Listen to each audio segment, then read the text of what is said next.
വന്യജീവി ആക്രമണത്തിനും കാർഷിക മേഖലയിലെ തകർച്ചയ്ക്കും പരിഹാരം കാണണമെന്നാവശ്യപ്പെട്ട് പ്രതിപക്ഷ നേതാവ് വി ഡി സതീശൻ നയിക്കുന്ന മലയോര സമരയാത്രയ്ക്ക് 27-ന് പേരാവൂർ നിയോജക മണ്ഡലത്തിലെ 2 കേന്ദ്രങ്ങളിൽ സ്വീകരണം നൽകുമെന്ന് UDF നേതാക്കൾ വാർത്താസമ്മേളനത്തിൽ പറഞ്ഞു. വന്യജീവി ആക്രമണത്തിനും കാർഷിക മേഖലയിലെ തകർച്ചയ്ക്കും പരിഹാരം കാണണമെന്നാവശ്യപ്പെട്ട് പ്രതിപക്ഷ നേതാവ് വി ഡി സതീശൻ നയിക്കുന്ന മലയോര സമരയാത്രയ്ക്ക് 27-ന് പേരാവൂർ നിയോജക മണ്ഡലത്തിൽ 2 കേന്ദ്രങ്ങളിൽ സ്വീകരണം നൽകും. ഉച്ചയ്ക്ക് 2-ന് കീഴ്പള്ളിയിൽ, 4-ന് കൊട്ടിയൂർ നീണ്ടുനോക്കിയിലുമാണ് സ്വീകരണം. കീഴ്പള്ളിയിൽ AICC വർക്കിംഗ് കമ്മിറ്റി അംഗം രമേശ് ചെന്നിത്തലയും കൊട്ടിയൂരിൽ AICC സെക്രട്ടറി റോജി M. ജോണും ഉദ്ഘാടനം ചെയ്യും. UDF സംസ്ഥാന നേതാക്കൾ പങ്കെടുക്കും. വന്യജീവി ആക്രമണം തടയുന്നതിൽ കേന്ദ്ര സംസ്ഥാന സർക്കാരുകൾ പരാജയപ്പെട്ടതായി UDF നേതാക്കൾ വാർത്താസമ്മേളനത്തിൽ പറഞ്ഞു. Sunny Joseph MLA, K Velayudhan, PK Janardhanan, Ibrahim Munderi, PA Naseer, George Thayyil, Jimmy Anthinattu, KP Shaji തുടങ്ങിയവർ പങ്കെടുത്തു. ജനങ്ങള് ഒന്നടങ്കം ഇന്ന് വളരെയേറെ ഗുരുതരമായ രൂപത്തിൽ നേരിട്ടുകൊണ്ടിരിക്കുന്ന വന്യമൃഗ ശല്യം ഉൾപ്പെടെയുള്ള മലയോരത്തിന്റെ പ്രധാന പ്രശ്നങ്ങൾ ഉയർത്തിപ്പിടിച്ചുകൊണ്ടാണ് പ്രതിപക്ഷ നേതൃനിര ഒന്നാകെ മലയോര യാത്രയുമായിട്ട് ഇന്ന് കരുവഞ്ചാലിൽ നിന്ന് പുറപ്പെടും. ഈ യാത്ര ഈ പ്രശ്നത്തിന്റെ കേരളത്തിലെ തന്നെ ഹോട്ട്സ്പോട്ടുകളിൽ ഒന്നായ ആർളത്ത് കീഴ്പള്ളിയിലെ ഈ മാസം 27 എന്ന് പറഞ്ഞാൽ നാളെ റിപ്പബ്ലിക് ദിനമായതുകൊണ്ട് യാത്രാ പരിപാടിയില്ല. 27-ാം തീയതി ഉച്ചയ്ക്ക് 2 മണിക്ക് എത്തിച്ചേരുക. 27-ന് കീഴ്പള്ളിയിലെ പരിപാടി പ്രതിപക്ഷ നേതാവ് ശ്രീ വി ഡി സതീശൻ, ഉപനേതാവ് കുഞ്ഞാലിക്കുട്ടി സാഹിബ്, കേരള കോൺഗ്രസ് നേതാവ് മോൻസ് ജോസഫ് MLA, അതുപോലെ മാണി സി കാപ്പൻ MLA, മറ്റ് CP ജോൺ, രാജൻ ബാബു ഉൾപ്പെടെയുള്ള നേതാക്കന്മാർ, പ്രമുഖ നേതാക്കന്മാർ എത്തിച്ചേരുന്നു. മറ്റ് MLA-മാരും MP-മാരെല്ലാം ഉണ്ട്. ആ പരിപാടി ഉദ്ഘാടനം ചെയ്യുന്നത് കോൺഗ്രസ് വർക്കിംഗ് കമ്മിറ്റി അംഗം മുൻ പ്രതിപക്ഷ നേതാവ് ശ്രീ രമേശ് ചെന്നിത്തലയാണ്. അത് വിജയിപ്പിക്കാനുള്ള മുന്നൊരുക്കങ്ങൾ ശ്രീ വേലായുധൻ ചെയർമാനായിട്ടുള്ള ഒരു കമ്മിറ്റി നല്ല നിലയിൽ അതിൻ്റെ പ്രവർത്തനങ്ങളുമായിട്ട് മുന്നോട്ട് പോകുന്നു.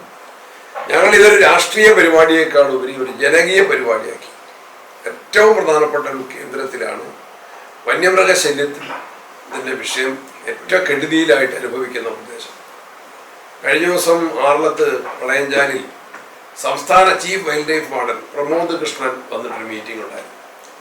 അപ്പം ഞാനൊരു ചോദ്യം ചോദിച്ചു. ചോദ്യം എന്ന് പറഞ്ഞാൽ നിയമസഭയിൽ ചോദിക്കുന്ന പോലെ ഗൗരവത്തിലല്ല, ഇരുന്നുകൊണ്ടുള്ള ചർച്ചയ്ക്കകത്ത് ഞാൻ ചോദിച്ചു, ഇപ്പം ആർളത്ത് ജനവാസ മേഖലയിൽ ആർളം ഫാമിൽ എത്ര ആനയുണ്ടെന്ന് ചോദിച്ചപ്പോൾ ഒരാൾ പറഞ്ഞു 30, ഒരാൾ പറഞ്ഞു 40. ആനശല്യം ഓരോ ദിവസവും കൂടിക്കൊണ്ടിരിക്കുകയാണ്. നിങ്ങളോടത് പറയേണ്ടതില്ല, ഞങ്ങളെപ്പോലെ തന്നെ അറിയുന്നവരാണ് മാധ്യമപ്രവർത്തകർ. ആനശല്യം കൂടിക്കൊണ്ടിരിക്കുന്നു. ഇന്നലെയാണ് വയനാട്ടിൽ രാധ എന്ന വീട്ടമ്മയെ കടുവ പിടിച്ചത്, നമുക്കെല്ലാവർക്കും അറിയാം. അതിൽ ഉയർന്ന പ്രതിഷേധം അതിശക്തമാണ്.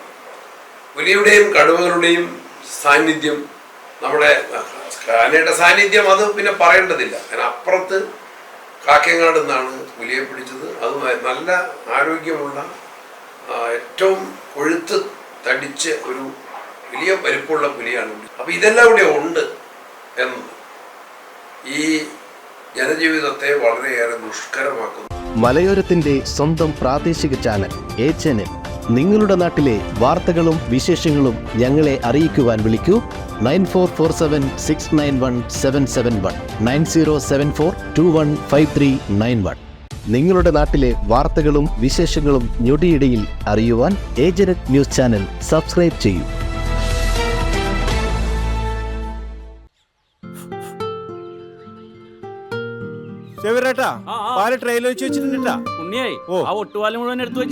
അതെന്ത് ചോദ്യാന്ന്?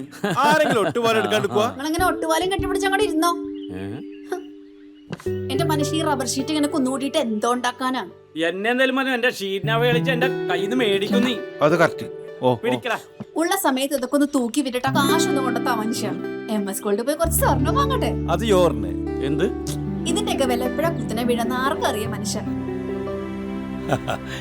സിസിലി ആ പറഞ്ഞത് നേരാണ്. റബ്ബർ ഷീറ്റിന്റെ വില സ്ഥായിയല്ല, എപ്പോ വേണമെങ്കിലും താഴേക്ക് പോകാം. പക്ഷെ സ്വർണത്തിന്റെ വില അങ്ങനെയല്ല, അത് റോക്കറ്റ് പോലെ കുതിച്ചുകൊണ്ടിരിക്കുകയാണ്. അങ്ങനെ പറഞ്ഞു കൊടുക്കും മാഷേ. മാത്രവുമല്ല MS ഗോൾഡിന്റെ സ്വർണ്ണ സമ്പാദ്യ പദ്ധതിയിൽ പണിക്കൂലിയുമില്ല. എന്റെ പുതിയ MS Gold and Diamonds, Iriti, Peravur, Ramanagara, Kanagapura, the real source of purity.